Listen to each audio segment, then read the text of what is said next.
The former chair of the Canada Mortgage Housing Corporation says that Canada has a housing problem it needs to deal with. Robert Kelly says specifically Canadians are taking on too much debt and have been doing so for too long. I don't use the word bubble when I think about it, but Canada has a problem, and I think it's time for us to recognize that we should deal with it. And there's a couple of ways we can do that. But when I think about why we have a problem, in the end, it's reality is Canadians have taken on a huge amount of household debt over the past 2 decades. And I don't mean that just in absolute terms. I also mean it in terms of comparing ourselves to other developed countries. Others are not so afraid to use the word bubble. We have heard that word on this network recently, and data from the Canadian Real Estate Association for February only points to ever higher sales, a 6.6% increase, in fact, for that month year over year. So what does constitute too much speculation in this market? Benjamin Tal is Deputy Chief Economist at CIBC Capital Markets. And Benjamin, you know, we know that it's a strong market. We know there's a certain level of speculation in the market. When you just look at the sheer numbers, are you worried about it? Yes, the numbers are high. The goal of monetary policy is to make sure that the overall system functions, but interest rates are extremely low, and that leads to a significant increase in activity. That's exactly what we have seen. And, you know, it is what you would expect when we just see the sheer increase in that number over the baseline. We know, Benny, that policymakers have been watching the strength in the market. They've been watching the fact that, you know, it keeps moving above that, the 10-year moving average. What more could be done? We've seen a lot of action taken already to try to bring that number down. Yes, I'm sure that they are working overtime there just to try to figure out what to do. And in the past, it was relatively easy. You focused on the insured segment of the market and you try to deal with it. That's not the case anymore. The insured segment of the market is a shrinking target. So you have to deal with the uninsured segment of the market. That's what the B20, the stress test, try to do. We still have, you know, we had so many regulations over the past decade, about 30 significant regulations trying to slow down this market, and this market is not slowing down. The power of low interest rates is so significant. I'm sure that they are losing sleep over it. I'm sure they're trying to figure out what to do. But at the end of the day, Amanda, what we are trying to do here, we are trying to use demand tools to deal with supply issues. The fundamental issue of Toronto, Vancouver, and other cities is the fact that we don't have enough supply. And when you have low interest rates, that really makes the situation much worse. And I want to drill into that a little bit, but at first I want to get to that rising debt level, of course. In and of itself, the rising home prices wouldn't be such a big deal. In fact, it creates this wealth effect. But we do worry about household debt.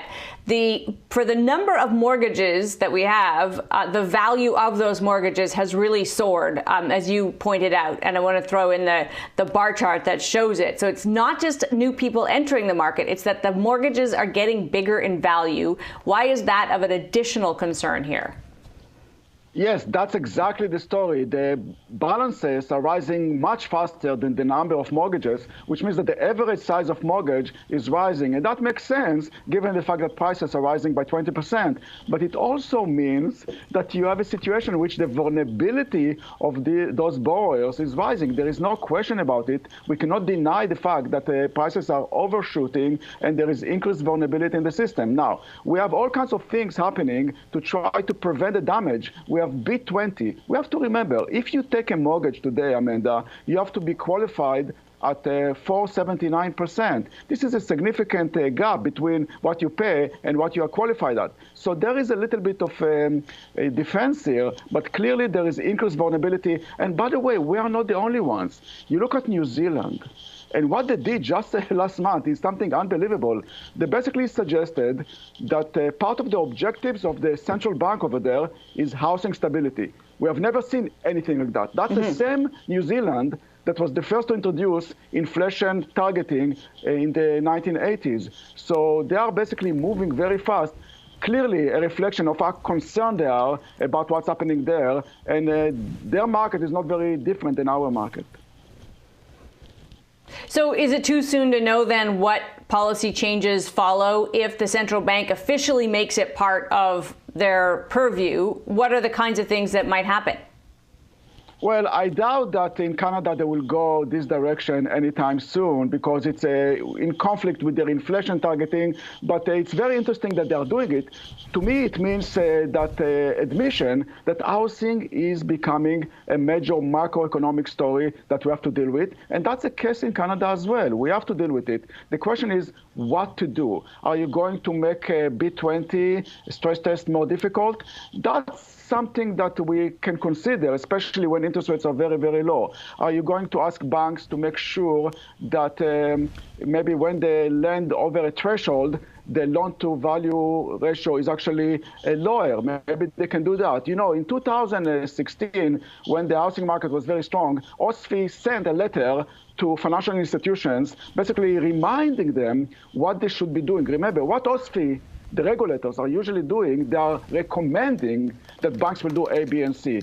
And in this letter, they basically were trying to remind bankers to do what they're recommending. And I have a feeling that they are actually looking for this letter now in OSFI because this was basically in a reflection of a reaction to what happened in 2016. I think they will do the same now.